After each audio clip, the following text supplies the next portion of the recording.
The Late Night Legends podcast is meant for a mature audience. Please be aware of your surroundings. Audience discretion is advised.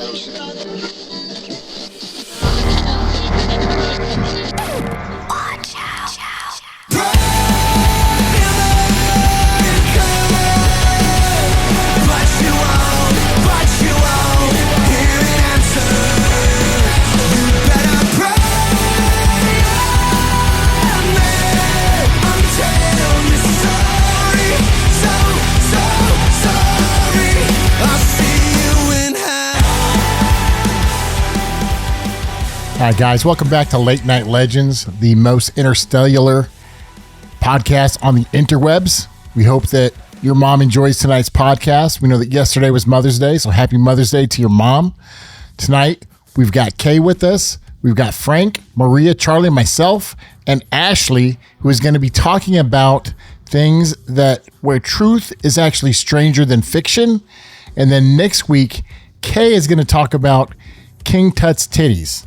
So something like that. Before I hand it over to Ashley, though, let's talk about the current merch in the store. So right now we've still got Colin's merch. Yep. I think I can't remember the name of it, but it has something like Pussy Lips. So make sure you run out and grab that before it goes away, because these are limited time merch drops. So make sure you get that one, because once the Pussy Lips are gone, you're probably not going to get them again. I think it's so actually called "My Lips Are Fine, Don't Worry About It" or something like that. Look at the shirt and then you name it. Tell me I'm wrong. Tell me I'm wrong. It's Colin's Leave a comment if I'm wrong or if I'm right. Fair enough. Well, that's true. What's really funny is so the whole story of the cat with human lips is they had a cat and it looked like it had human lips. Okay, fine. Perfect. But what would you call a cat with human lips? On. Then when we were designing the merch together, he's like, "Oh, name it this." And then the next time I brought it up, it's like he completely forgot. He's like, "Oh yeah, sure." I'm like, "Well, you named this. This is you." Every merch that I've designed for everyone, Maria can attest to this. Kay can attest to it. Ashley's up next. Y'all can attest to the fact that I run by what I'm making. I don't just here's what you're gonna get. You know what I mean? It's like you can clearly see that. So it's not like I just did that on my own. He had a hand in it, and then he totally forgot. Well, shameless plug. Mine will be in July, and I'll make sure it has a good name too. Oh gosh. For Tim's merch, spoiler alert, we're gonna get temporary tattoos that are big, but they're actually huge tattoos that are actually like my his own. tattoo. Yeah, you'll have the big tribal temporary tattoos. If you actually did that, I would 1000% put them on. Tim also has a sea turtle as a tramp stamp. You just don't see that one. Someday, Yeah. we'll get a million It's views. an iridescent, sparkly sea turtle. Glows in the dark. Comes in the dark. All right, enough of this. Let's hand it to Ashley. Okay, now I really want to see the sparkly sea turtle, though. So we're going to see if that's truth or if that's actually fiction. But Here, Tim. Time to moon the camera. for some reason, my browser kind of froze, so I can't do anything. So please let me know if I'm still here or not. Hi, Ashley. Hi. Bye. If you cut out, we'll let you know in the Discord. Okay. If I hear no response, don't play a joke on me. I'll believe it. I'm too gullible. Over the course from when I started on this podcast, I was learning something new almost every time I joined in. There have been a lot of interesting tales, from ghost stories to witch huntings, learning about aliens and other cryptids, and so many of these stories are absolutely strange and unusual that tends to split our panel almost straight down the middle to either be a skeptic or to become a believer. So, I did some digging, and although not every single story that I'm going to share with you today really dives into the spookiest corners of the internet, there are some tales where the truth is often a little bit more odd than what you would read within fiction. We're going to be talking about the kinds of terrifying tales potentially on a Final Destination movie becoming actually real, witnessing a zombie outbreak, finding a ghost in a well, being in two places at once maybe, and how smoking actually saves lives. Smoking is good. So, Curious to hear that one. So get ready to have your mind blown and learn something new to share with your friends at your next hangout session, or maybe find out in more detail a truth you might have already heard through the grapevine. So strap in or on, I'm Not Your Mom, and it's going to become a crazy, unbelievable, but wildly true ride. Did you say strap in or strap on? Is that what you said? Yes, I did. That's what I heard. What are you doing? Don't worry about it. So, to begin my simulation, I'm going to start off a little bit easy. I'm a fan of The Matrix. Are you? Yes. Yep. Yes. Do we got yeses and nos? I haven't seen it. I've seen like a couple. Okay. I'm Not so mad. sorry. I'm so sorry. I'll just sign off. I'll go. Tim, did you say you were a fan or no? Yep. Okay. So now I want you all to close your eyes. Close them. I'm looking at y'all. Close them. Unless you're listening to this and you're driving, please don't close your eyes. We should have said that Okay, first. I did. But I'm not driving. Close your eyes. Okay. Now listen to my voice as I paint you this picture. Imagine a black screen, then all of a sudden, little cyber green compositions of katakana and kanji characters mixed with Latin letters and numbers trickle down like rain on a window, mirroring your gaze.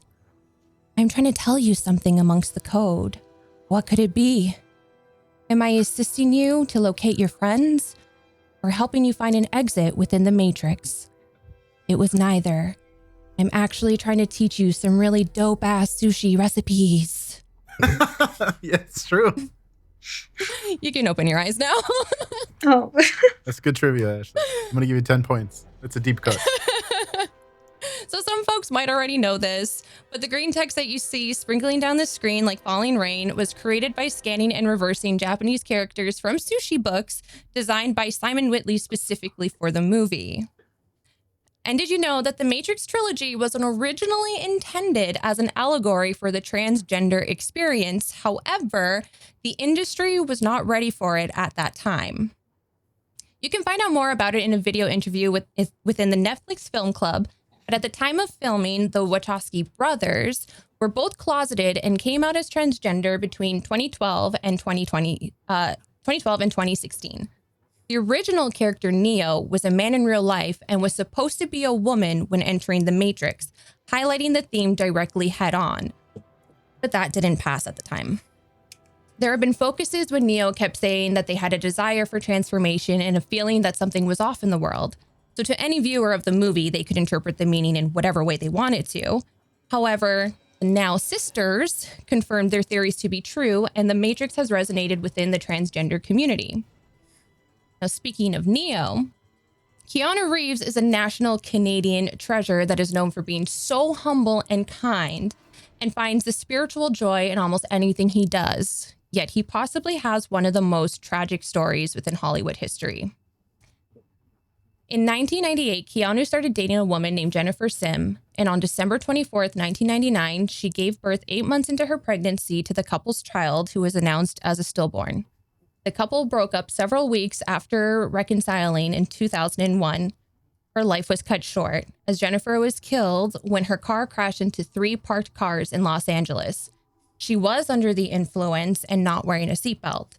He was a pallbearer at her funeral, and she was buried next to their daughter. Now, something to keep in mind about Keanu. Regardless of the string of bad history that he has experienced, including motorcycle accidents in 1988 and 1996, multiple break-ins in his home between 2014 and 2023, and in 2022, a man called himself Jasper Keith Reeves on social media and wanted to desperately prove he was a relative of Keanu, which now he has a restraining order against. Keanu still looks for the silver lining in everything he does. Did you guys know anything about Keanu? I knew a bit about the tragedies. Those are not the only tragedies, and I wonder if you're going to talk about the other tragedies, but there's more. About tragedies. Keanu or? Yeah, Keanu. I'm not touching on Keanu, so if you want to talk about Keanu, I talked about him, so you can. No, I don't want to go off here on a tangent. I don't know that it would. Oh no, because I'm going to be changing the subject, so go right ahead. Well, I don't remember if it was like I believe it was his sibling. It might have been his sibling or maybe like a nephew or niece. There's somebody in his like immediate circle who has like cancer, and he's used like the majority of his earnings from Hollywood to just get that person treatment, just out of his own pocket, because it's like so hella expensive. So it's like he's like the best type of person, right? Like, I think we all sort of aspire to be someone who would volunteer that. Like, oh, if I won the lottery, I would help out. But like, how many people would actually do that? Mhm. You know, money changes people. So at least in this particular situation, you know, we know, like Boovin is saying, like, he is the best. He's the best. He's had a ton, right? I mean, his daughter died, his partner That's what I'm died, saying. his best friend OD. He's like Edgar Allan Poe. Like, Edgar Allan Poe watched a bunch of people die in his arms and all this kind of stuff, which really, you know, allowed him to be like such a crazy poet, you know, talking about death and whatever. Like, Keanu's like not too far from it. It's surprising that Keanu's so well put together with everything that's happened to him. Mhm. He's definitely very. Biggest tragedy was there wasn't a Point Break too. Oh, tell me about it. I cried. Utah 2.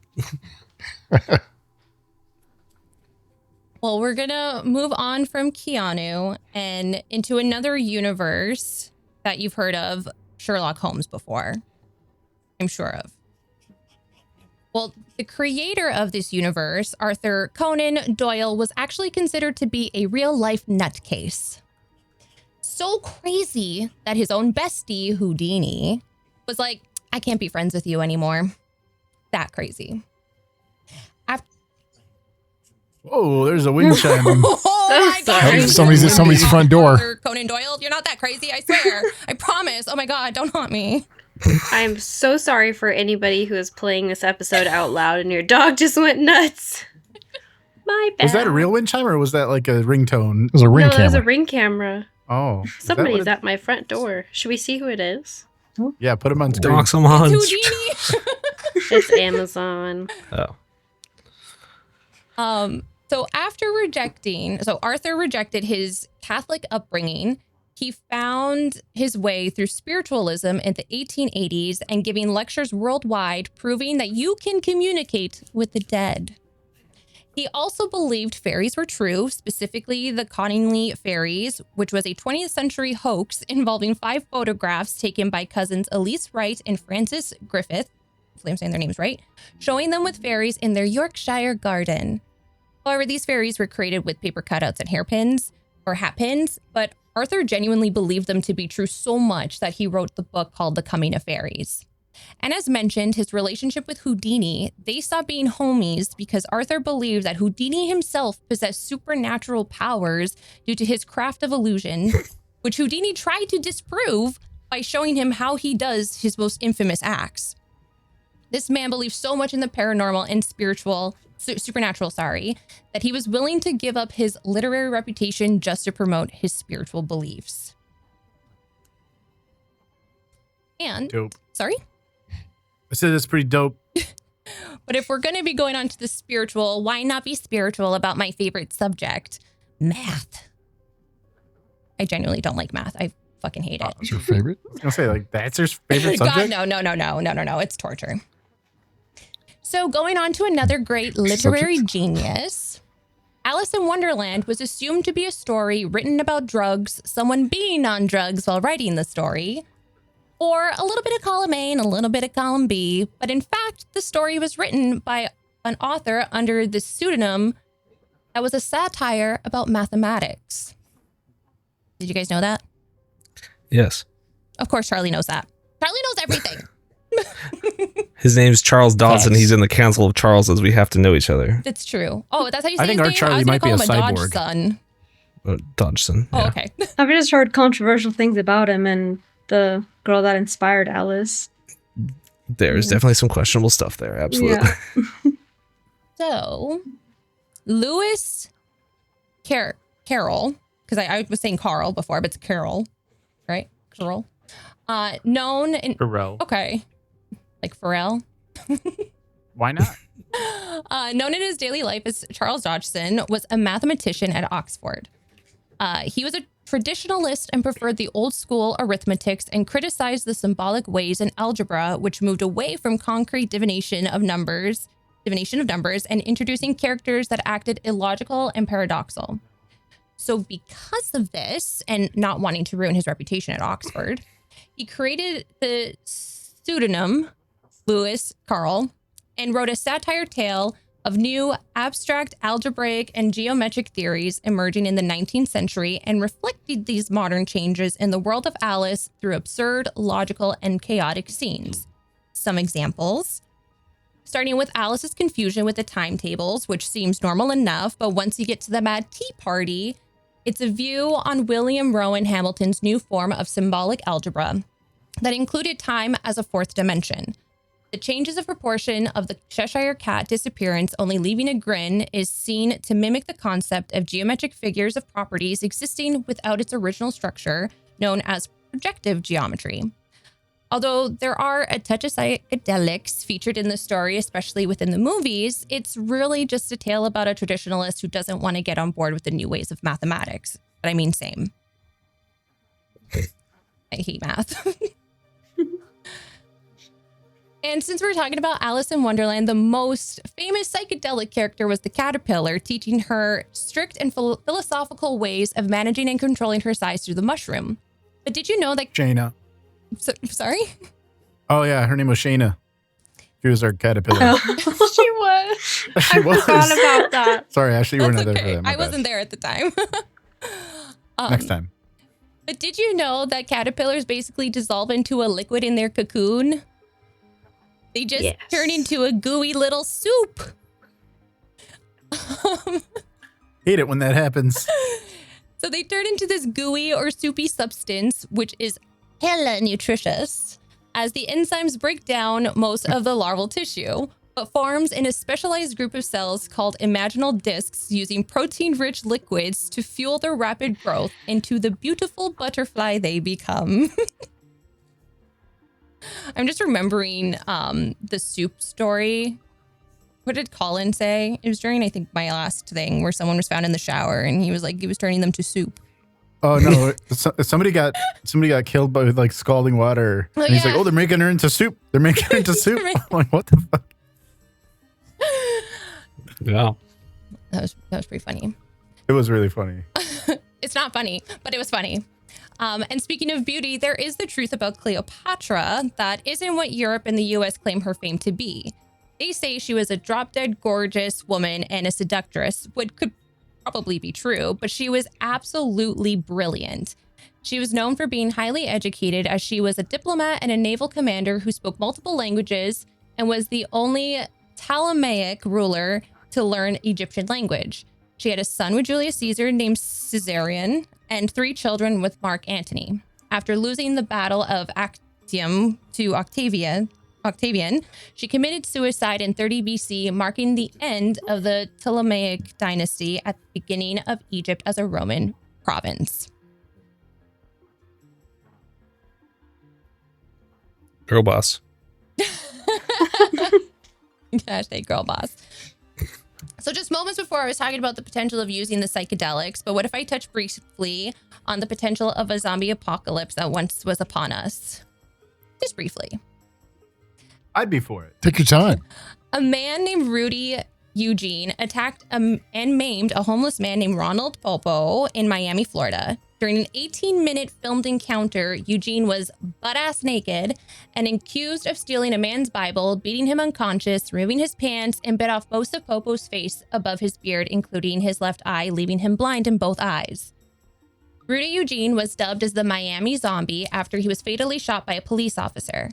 Police sources speculated that the use of a street drug called bath salts might have been a factor, but a toxicology report were only able to identify small amounts of marijuana, leaving his behavior to be unknown. That marijuana, I tell you. That marijuana be bad for you. Don't call it the devil's lettuce for nothing. It's only that bad because you say it in that voice, though, Ashley. It's true. It's true. Somebody over here chewed another guy's face off on bath salts at a train station. Apparently, So specific. there's just like a lot I feel of... like it probably happened to somebody Colin knows. Yeah, I heard a story of like this probably happened a while ago too, but it was like a kid, not a kid, like I guess like college student or something that was like running through a neighborhood, and this couple was like out in their garage. And then he ran up to them, started attacking them, and like, fighting them and everything. Yeah. So, bath salts or marijuana? Which one is it? Put down in the comments, bath salts or marijuana. Oh. But there's an even greater tale. Who says both bath salts make my job super annoying? Tell us more. Ruben also says caterpillar soup or armadillo chili.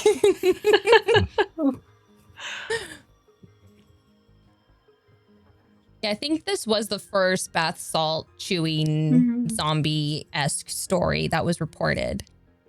And then there was like a trail of bath salt stories, but I think it's not necessarily allowed to be talked about, I think, or something like that. I don't know. I might be wrong. Don't quote me on that. I don't know if that's a truth or that's fictionist. So or fictitious? Fictionist? I don't know the word, but Fictionist. anyways, an even greater zombie tale is the tale of Sigurd the Mighty, a 9th century Viking who was killed by an enemy he beheaded several hours earlier. But how could somebody die after killing someone just hours before? By that particular person. It's zombies, obviously. Well, actually, towards the end of his reign, Sigurd the Mighty challenged Mael Brigte, the buck-toothed, which was his name, to a 40-man side battle. Treacherously, Sigurd brought 80 men. Go figure. Wait, a 40-man side battle? Not the main... The side battle is 40 men? You know what? I'm going to fight Bucktooth. All right? I'm going to make his Bucktooth no tooth. And he was like, I'm going to go fight him. And was like, 40-man battle. Me, you. At the 40 men side. per side. Yeah. Except... Me, you, and Kazoo. Except Sigurd brought 80 instead of 40. The treacherous bastard. So obviously, it was totally not fair. And, well, Bucktooth lost the battle. So Sigurd chopped off his head and rode away and grabbed his head, wrapped it around on his little saddle as a trophy, and just trotted along, being all happy and, go brag about his rights of killing Bucktooth. But Bucktooth striked back. While he was riding home along with him, his little buck teeth kept grazing the side of Sigurd's leg, which eventually broke his skin, that became inflamed and infected, developed sepsis, and succumbed to his injuries. So I think this is a classic tale, as Frank would call, fucking around and finding out. Instant karma. Classic. Was Bucktooth sentenced to death? Bucktooth was dead. He was beheaded. I get it. Oh, okay. She gets me. Do you know, like, sometimes... Listen, I'm gonna go off on a real quick tangent. Randomly, like 2 or 3 times a year. I'll text Kay. Hey, I have really bad news. And she'll be like, what? What happened? And just in all caps, I'm like, Buckbee's been sentenced to death. It's way more than 2 or 3 times a year that you say that. The point is, Ashley, I can't tell you how much I appreciate that. You gave Kay the opportunity there. I totally planned for it. Totally. I know you did. That's the best part. Now, believe it or not, this isn't the first death on record that's been reported by someone bragging about how amazing they were. A man named Hans Steinger, who was a 16th century mayor of Bernau am Inn, which is now known as Austria, was renowned for his extreme length of facial hair, measuring about 4.5 feet, which he usually rolled up in a little leather pouch to avoid stepping on it. What? It's like, Got a little sack on his face. I was gonna say, like a scroll. I've seen that. Like a goat scrotum, like holding his. It's like a purse that you put like a chain around your neck, and then it's like a scroll, and you just wrap it up in there. It's funny because I wasn't picturing anything as I was putting this together, but now the visuals are just bringing so much life. Now we know what to make into the thumbnail of this video. Don't put a beard on me. Don't? No, put a beard on me. I dare you. Oh, all right. Hey. But anyways, his beard was measuring a 4.5 feet long, which he usually, as I said, rolled it in a little probably goat scrotum pouch, avoiding to step on it. But one fateful day, a fire went ablaze in the village, and while trying to flee, his beard fell from his little pocket while running down a flight of stairs, causing him to trip over his beard and break his neck. Now, That is a crazy story to be true. right? Now listen, he's not the old... You did not disappoint. He's not the world record holder, though, for the longest beard known to man, but he became widely known due to the uniqueness of his death. But the longest beard verified was from another Hans, but a Hans Langseth, which measured an impressive 17.5 feet and just died from natural aging causes. So, boys, can you imagine growing a 17-foot beard? This is as long as I'm going to let mine get. This is it. I don't know about Tim or Charlie. I'll let mine get a little more bushy. You've seen a bushy, Little bushier, but I little mean, bush. I can't. Like I a can't little get it bush? too bushy. Too bushy's too much. Yeah, about you, anything like Charlie? I see beards that are like 2 to 3 inches long, and I'm like, that's too much. That freaks me out. Well, it's weird. What are you hiding 'cause, in like, there? dude, you can't have it be too short because then it's like a nut sack. But then if it gets, like, you got to have at least some bushiness in there. You can't go for, it's got to be stubble or it's got to be a little bit longer. You can't have like that weird middle.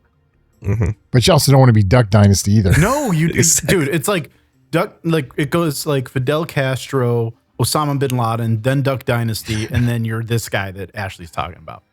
Yeah. What is this show turning into? ZZ Top's probably right before ZZ that. Top. Can I ask you guys how long? Do you have like a length on your trimmer or anything? I go with my barber and he takes care of it, man. Okay. I go every 2 weeks. Dude, I use a little 1/4 inch one. I cut it and then I let it grow out and then I just cut it at the quarter. that's about what I do. Venus. I don't want to make anybody uncomfortable by answering. Gentlemen, be careful with Nair. That's all I'm going to say. It's not what you think. No. Don't find out the hard way. Please read directions. Don't be Frank. Tell us. It's so true that it could be fiction. We make mistakes. Ashley, we make mistakes when we're in college. Okay? The important part is that we learn from those mistakes. And then we never make those mistakes again. Okay? Okay. Oh, hold on. We got a comment here. Sorry for the lates. I think Mountaineer Freak is German. He said the lates. Zilates. Yeah, that's definitely how they say it in German. That's how they say it in Germany, man. For zilates. I think that's France. I think you're thinking of France. Hey, man, what am I, a fucking Zlitz. geologist? I don't know. It's all denial and error, Charlie. Okay. Geologist. That's rocks. I'm not a realtor. Sorry, Ashley. That's okay. These next few tales, though, can be seen as some form of final destination happenances. But what if there really are some moments in history where someone cheated death and it was coming for them anyways? Now, death is always upon us. Okay, it's like the circle of life. But what if you were able to cheat death multiple times? A park ranger in the U.S. named Roy C. Sullivan held the record between 1942 and 1977 for being struck by lightning the most times. The total times being struck and surviving had been 7 encounters, and he was named the human lightning conductor. His first encounter was in 1942, where he was said to be hiding from a thunderstorm in a fire lookout tower. It was newly built and kept getting hit and eventually went up in flames. He ran into the tower just before being struck by lightning a few feet away from his escape attempt. It burned 1/2 inch strip all along his right leg, hit his toe, and left a hole in his shoe. The second time, in 1969, his truck was hit by lightning, and normally that would still protect you from lightning, right? However, the lightning hit a tree and deflected into an open window What? of his truck. I'm thinking of an elaborate version of the game Mousetrap, except with lightning.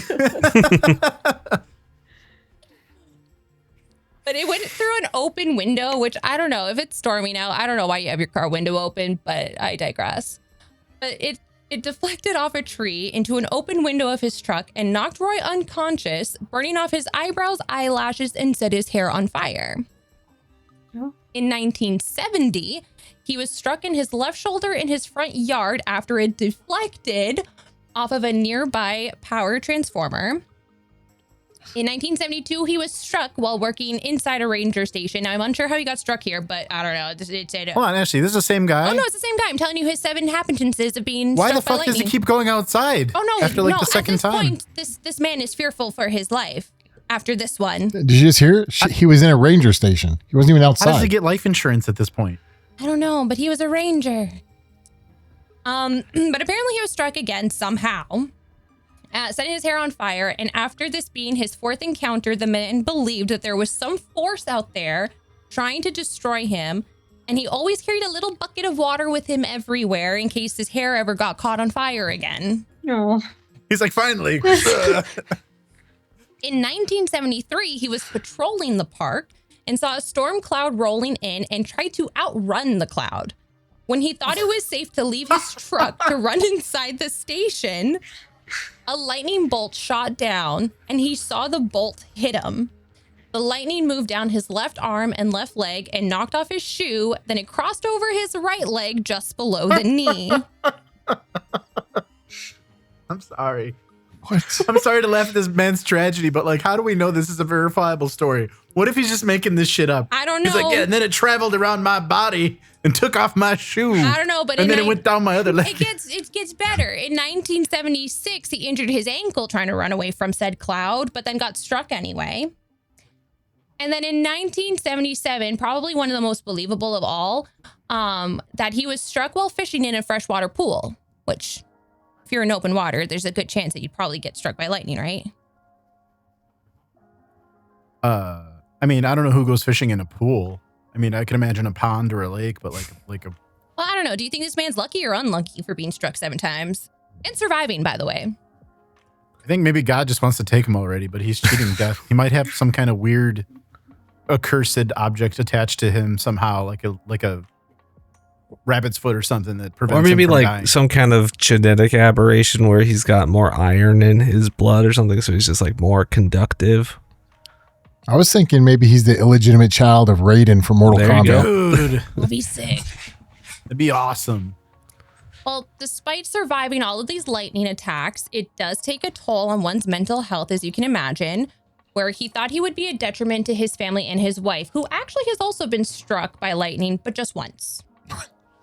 So in Keep it in the family. 1983, he took it upon himself and died by a self-inflicting gunshot wound. Oh. He survived all that and then took his own life? Yeah. Ain't funny now, So huh, sad. Francis? I mean, if I were him, I would have just walked outside and be like, "Take me now." Yeah, And but then he just- survives it. So he's like, what are the chances that it'll actually take me now? How many times was that in total? This guy got hit by lightning. I think he holds a record too, for 7 times. 7 times. You split your soul 7 times.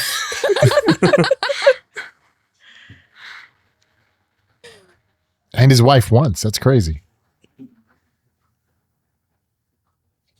I'm gonna. They say,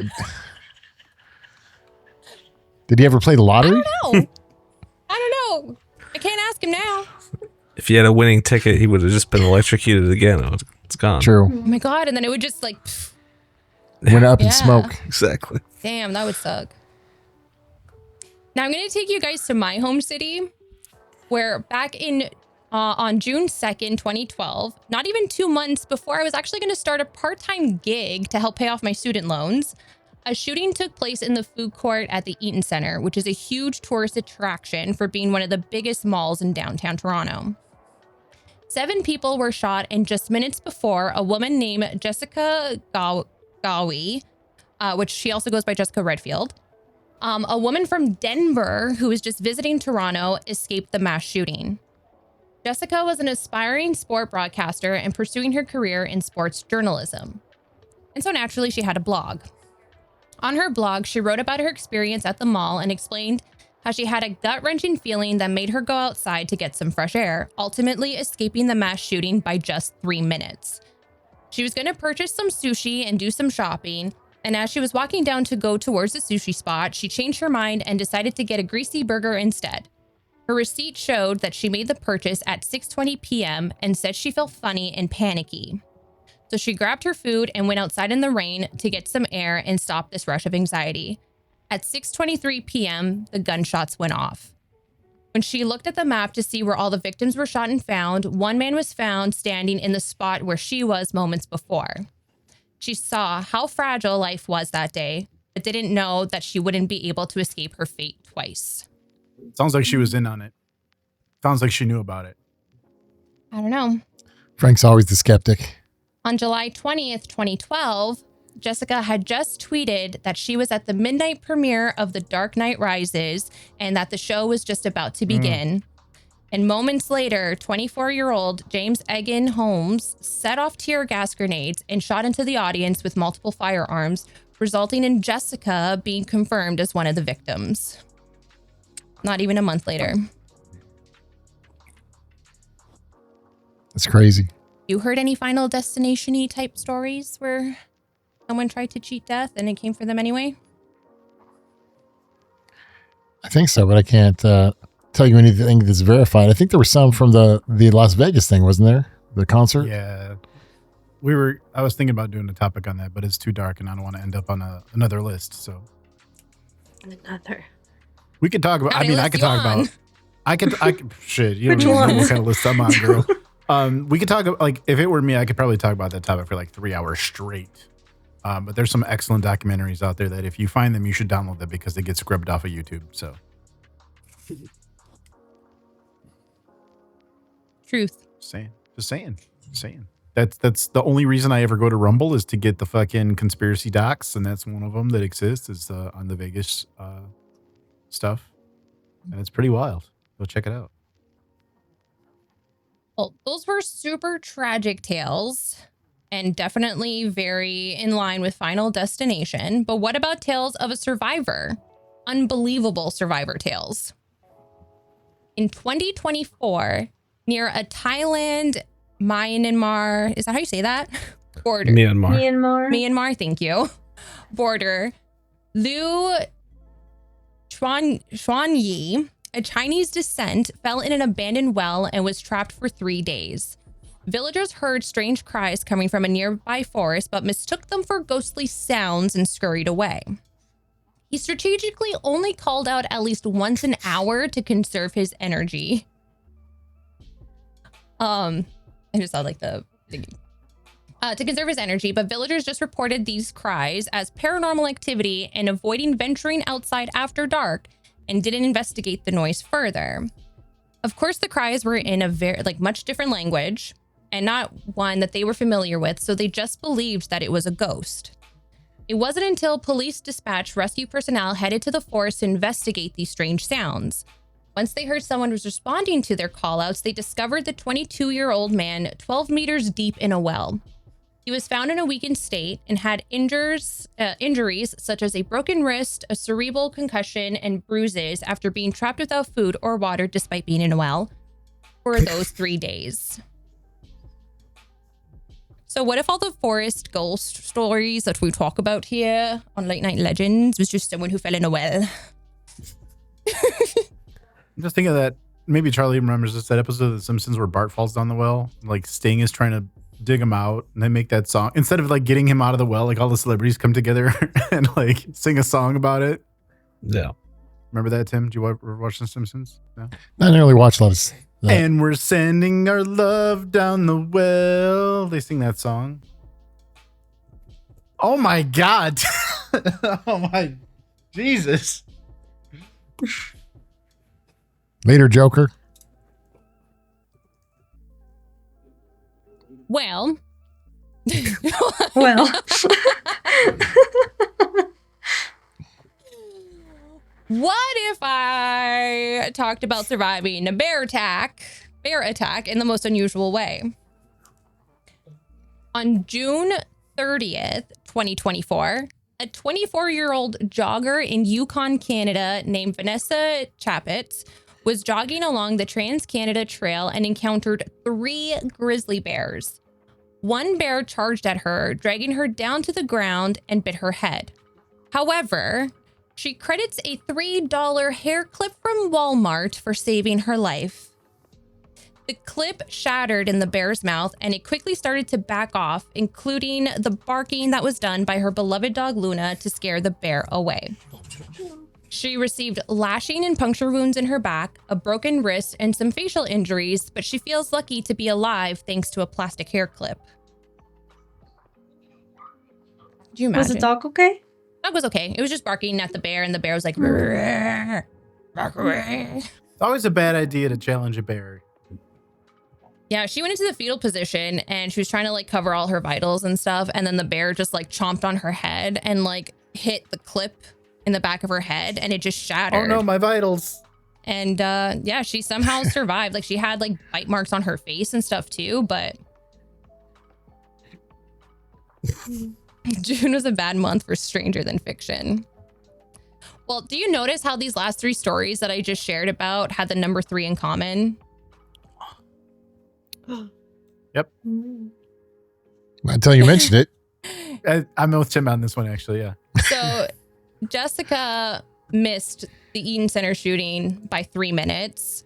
The man was in a well for 3 days. And Jessica credits a $3 hair clip for saving her life. I thought you were going to say she was torn into 3 pieces. And 3 bears. I think I know the next one you're going to tell, Ashley. At the last episode of The Sopranos, Meadow tries to park the car 3 times before going in where Tony gets shot. Well, now you just freaking spoiled it. That's actually real. That's a real theory. I'm not joking about that. Number 3 right Well, there. I'm telling you. I'm still waiting to watch that episode. Oh, fuck. I'm sorry, Tim. Spoilers. In all honesty, I'm at though, the it's been point like where he's in 20 the years, bro. hospital. When are you going to get on that? I'm at the point where he's in the hospital. Sorry, Ashley. Well, what I was going to tell you that in spirituality, the number 3 represents wholeness, harmony, and divine creation, symbolizing in the union of mind, body, and spirit, and acts as a reminder to balance your higher purpose with an optimistic approach to life. In religion, it signifies a signpost for the completeness in God's plan.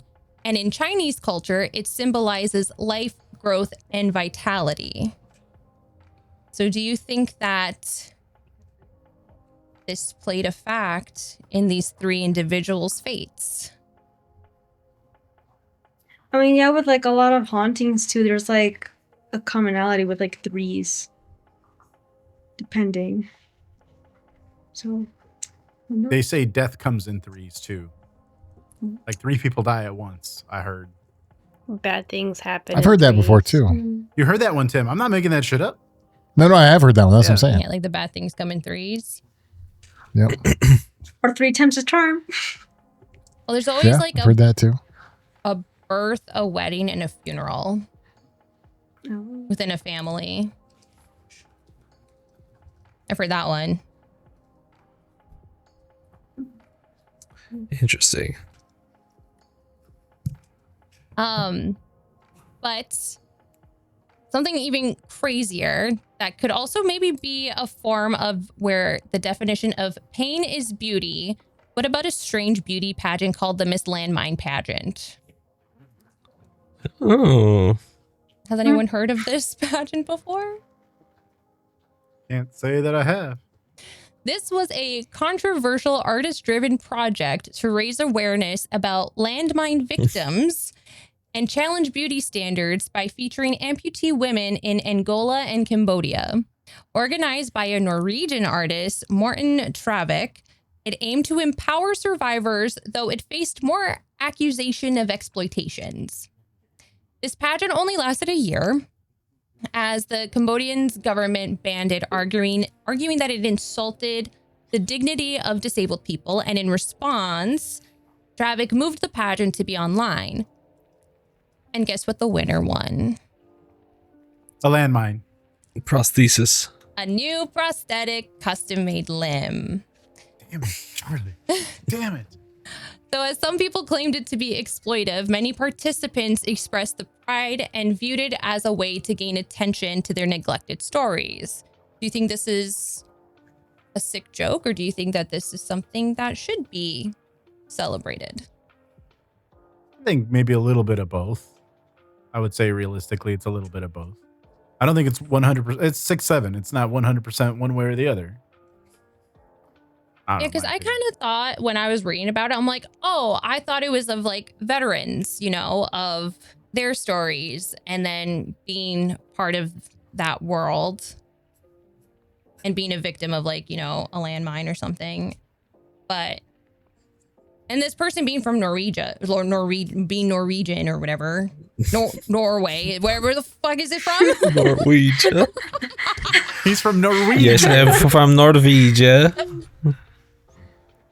The Norwegian region. Whatever. The Where landmine blew up the Norwegian. words are hard, okay? When I've been talking for 45 minutes. Now they're at the Netherlands. So yeah, I don't know. I thought that it was definitely strange. I think that it's a really cool thing to have happened, but I also thought that the story was a little bit more driven, I guess, towards veterans. And it wasn't. Yeah, it definitely feels like they could just raise money and give them the prosthetics and they don't need to trot them out in front of. I mean, it empowers them to show their bodies, and that's, or like show who they are, but beyond, but that's probably goes two ways, right? I mean, they probably have, because I think we all probably think about it. If you lost a limb, you know, how would you feel? What would you want to do? So I think it probably helps them feel more human again and want to move on a little bit more, right? Yeah, because I think there's probably a point that goes through your mind where you're just kind of like, man, what do I have now? I think I might, if I lost a leg, I think I might just attach a wheel. I don't know if I wanted like a prosthetic foot. Put a wheel on there. Or at least Heelys. Do you think they'd build it into Heelys? Yeah. Just a single Heely foot. Well, then you could just buy Heelys, but just buy one for your new foot. Why don't I just buy Heelys now? Go for it. Heelys Yeah. Set up. You don't have to stand on a landmine to get yourself some Heelys. Let me see if they have my size. I think those are kids' shoes, aren't they? No, they make adult Heelys. Trust me, I've looked it up. Oh, Charlie. Where are they? Pull them out. No, I didn't buy them. I just looked. Whip it out right now. They were for someone else. I fell once and my mom took them away. Okay. Oh. I was 33. For the better. I Man, used these to look take dope those in as hell. school. Yeah, they're really They were cool ones. abandoned schools. They were, Yep. but like I They would were just like around walk, for, and then like- when teachers won't look, I would just like. I'm pretty sure when they came out, I had like 1 year where they were so new that they didn't ban them. And then I think after I graduated, they're like, oh, yeah, no more. I just remember when they banned Pokemon cards. Ooh. Dang. Okay. I have one more story while you're looking for your Heelys. Thank you. So this is kind of like a joke story, but it's like a totally true story. So where I've expressed, and I hope everyone understands when you're listening to this podcast, that I mean it jokingly when smoking saves lives. Same with where, Cemented for real. and when I say murder is cool, I'm just joshing, okay? She's not joshing. But specifically the smoking saves lives, okay? So thing is though, it actually did once. Smoking did actually save lives once upon a time ago. In the 18th century, there was a medical practice where tobacco smoke, enemas, were a holistic treatment by the First Nations in the American continent. Smoked was literally pumped into someone's ass to cure someone who was either drowning, to treat hernia, or to cure abdominal cramps. It was believed to provide warmth and stimulate respiration due to the nicotine. It eventually made its way over to England, where it became more trendy than anything to blow smoke up one's ass. But then it was eventually abandoned due to the fact that it was dangerous for nicotine poisoning. I'm just like, I looked at Frank and I just thought it was funny.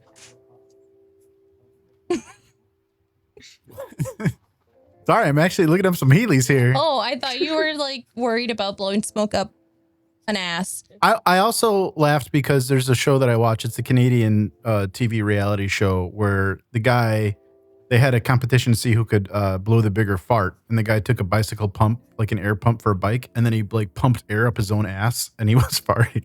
I'll send it to you. Like that is so dangerous. It is. You can get an embolism, I think. I don't know. They did it. Those Canadians, I'll tell you what. The next time we have a giveaway, maybe for like 10,000 or something, can we give away a pair of Heelys? Oh, okay. Wasn't sure where that sentence was going. I know. I was like, Free smoking enema. Give it an enema. When we hit 10K, Frank will get an enema live. Yes. I did not agree to this. Don't have to. that's why Just think of how much money we could He was raise for actually colon health. contemplating about it. I will shut my camera off, but y'all will have audio if you want. What do you mean it doesn't come off? Oh, fuck you. Fuck right off. Oh, man.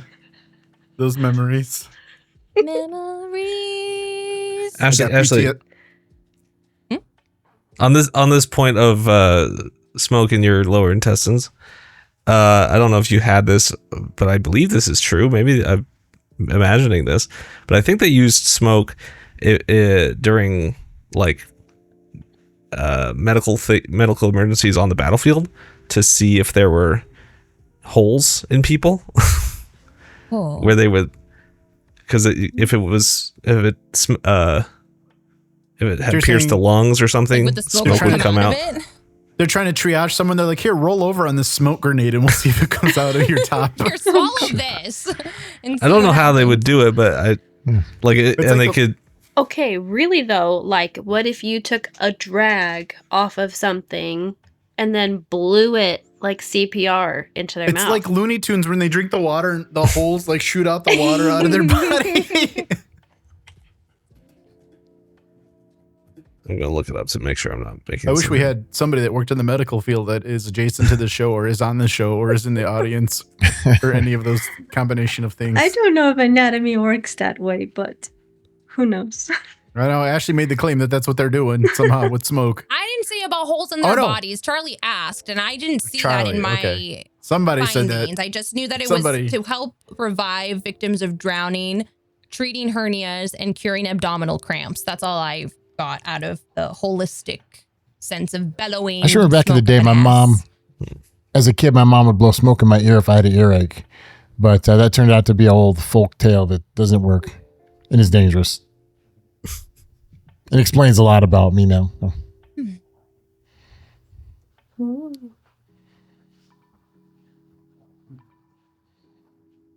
Well, those were all of the stories that were true stories that could have been stranger than a tale of fiction.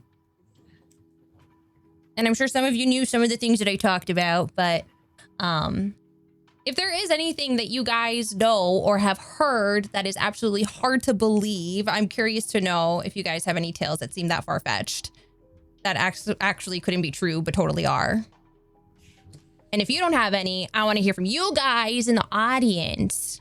I want your comments. I want to hear a story that seems so unbelievable that it's totally true. Yes. Yes. And drop a like and subscribe. while you're Smash down that there. button.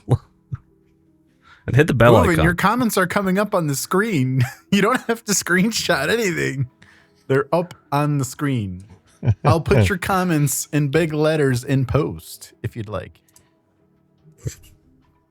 If you'd like, you let me know in the Oh, you Boovin let said me know right now. that was true, what I said? I couldn't find any evidence, but I'll believe Boovin. Boovin said it's real, so it's real. It's actually used to help create a drug, TXA. I don't know what that is. I don't know what Texas is. Is it But tits how? and Like, how ass? do they do it? That's TNA, not TXA. Oh. My bad. That's it's a TNA collab. That's I can't read either, Boovin. Don't worry about it. Okay. I don't have anything that's unbelievable, but I did have a note about Arthur Conan Doyle because we touched on him early in the beginning, and yeah, I can't read either. Sorry. So Arthur Conan Doyle, his son, who was quite young, died, I believe, around like 1880s or something. And this was at a time when we had the Spanish-American War. There was Spanish flu, and then of course we had World War I, which is massively devastating. So there's this huge surge in spiritualist belief because people wanted to believe that they could talk to their family members that had all passed on. So yeah, Arthur Conan Doyle, he was a vehement believer in a lot of the spiritualists of the day, like the Fox sisters and things like that. And he would watch spiritualists, he would go to seances, he would do spirit tables, all that kind of thing. So, I mean, I'll be honest, I would have totally been his friend. I don't know what was up Houdini's ass, but I would have been his friend. It was a gerbil. I'm not a it was gerbil. a secret key. No, I said that's... forget it. So, what was up his ass? Just like down in the comments what Houdini had up his ass. It was a key. We know that. Or maybe some smoke. I don't know. I'm sorry, Maria. This show is too lowbrow for you. I can tell you don't like this content. It's all good. It's okay. So Ashley, what do you think? You think we're ready to take this topic and stick its corpse behind the furnace? I think so. I think I've talked enough. I do have like more stories, but I never actually expanded on them. They were just more like facts and stuff, but I can always save that for like another time if people want to hear more crazy, true stories that could have seemed stranger than fiction. Boovin says it was a gerbil. I believe it. Yep. Just like Richard Gere, I hear. I don't know about Richard Gere. Don't you know he's messing with some gerbils? Anyway, listen, we probably should do. I don't know if you guys want to go for another 5 minutes or if you want to do some final thoughts. I'm sorry, Ashley. My mom loves Richard Gere too, but I read some stuff about a gerbil in his life. Mountaineer Freak says part 2. Part 2. I think you're gonna owe us a part 2 of this, and then Tim owes us a part 2 of the weed show, where we talk about other stuff, right? Good with that. Hopefully that'll be later in the year, and then somebody can donate a bunch of Patreon money, so we can buy a bunch of weed. We can give Maria like a bunch of gummies, and she'll just like. She's like, I swear it's not working, but we'll know it's totally working. Dude, nothing. What's back to now? I was just had a friend text me the other night. He's like, dude, have you ever taken a whole bag of gummies before? And he was like all messed up. And I'm like, dude, no, I have not. And the next day he messaged me. He's like, man, that wasn't good. I was like, I'm surprised you're alive. Wait, weed isn't deadly, is it? You can't die from I don't know. over gummy. For me, it would be if I did that. You can have panic attacks and that can trigger other things, but it's pretty rare. Got Mountaineer Freak that says he's good for 3 or 4 more hours. That's good to know, Mountaineer Freak. Thanks for sharing. I think we should do final thoughts. I think Ashley, but we should definitely do a part 2. This was fun. You think it was good enough? I'd be down. I think it was great. I think it was good. I mean, I enjoyed it. You filled up, 56 minutes of content. I think that's pretty much a record for any one of these legends on the show. Me included, by the way. But let's go around the room. Who wants to go first?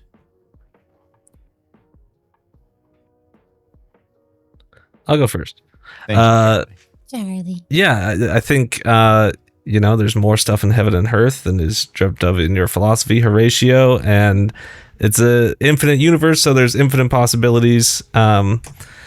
And is some of it connected to something higher? That's not for me to say. Is it just random chance, coincidence? It's like, to use another allegory, it's the infinite monkeys writing on typewriters and completing the full works of Shakespeare. Like, eventually everything is going to happen. Every conceivable possibility will happen. But it is interesting to think about. It is, obviously you had a lot here, and we definitely need to do a part 2. And again, tell us in the comments the unbelievable story, and it can be in part 2. You can share your story and expand on it. Who's going next? I can go next. Thank you. This show is just getting farther and farther out there. But I really like the theory of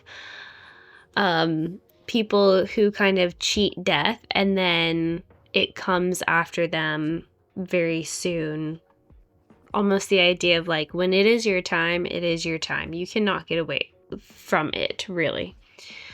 And I was thinking about this video that I saw of this lady. She's like walking in an alley or something, and a man is walking behind her with the intent to steal from her, harm her if he catches her, and he gets struck by lightning and kind of falls down for a second, and then he gets back up and continues to go after her and gets struck by lightning again. So was it this dude that Ashley talked about? It might have been. But yeah, he was like getting struck by lightning twice. Really might have saved that woman's life, honestly, because I was going to do some bad stuff, but couldn't. Tim? No, I like this topic. I'm glad that when you were looking for topic ideas, I voted for this one because this is what I wanted to hear. I thought all the stories, I mean, especially the dude getting struck by lightning 7 times and then taking his own life. That's just ridiculous to me. To be able to survive that much and have that much, I know if that's good or bad luck, but then, I don't know. It's very crazy. But then, I mean, all the stories, people who, survived and then ended up not surviving a month later. It's just weird how everything works, and everything works in mysterious ways. So, good topic. Very fun. Yeah, I think it also reminded me of there was I don't remember her name, but there was a lady that survived the Titanic, but then she was in another cruise or ship or something, and it also started to sink. And I don't remember her name, but someone look it up. Her. But yeah, it's just interesting how it works out. But I'm mostly impressed by the bear one, because not many people live to tell that tale. So good for her and her dog. And there's videos of her interview on the internet and stuff too, where she's just talking about it and showing pictures. So you can see that it was legit. Yeah. That makes me sad. I don't have hair. I'll never be safe. If you grow your beard. There we go. Get a hair clip. A 4.5-foot beard. Yeah, just not long enough to trip over. You gotta get a purse for it, like a sling bag. Just flip it to the side of your t-shirt. I just gotta get a little goat nutsack for it or whatever. Ashley, you're next on the final thought train.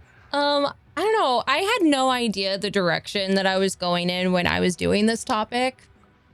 So I found out so many weird stories about even food and people and science stories about viruses and stuff. So there's definitely a whole big world of strange tales that are unbelievable but actually completely true. So yeah, if anyone does want a part 2 of this, I would love to do more, because I honestly thought this was really cool after diving into it and just seeing things, even stuff that I thought that I knew and not fully knowing the whole truth about it.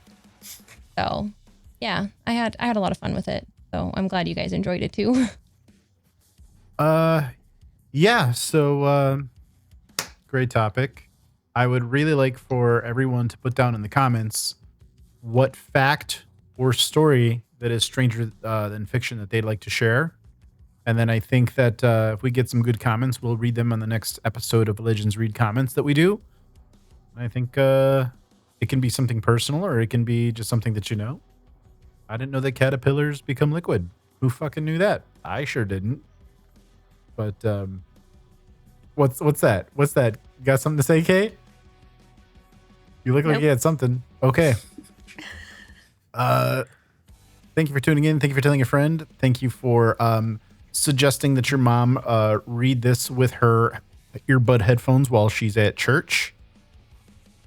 And we will see you all next week. Kate's going to be doing a topic on what is it? King Tut's tits? Is that something like that? Something like that.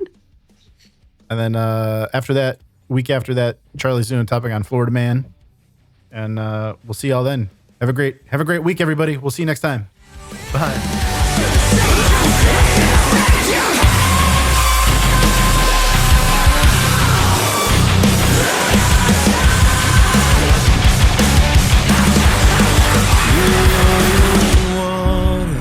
You mixed it yourself, then let all your bad blood poison the well. You stand so tall, but you hate yourself. Oh, you're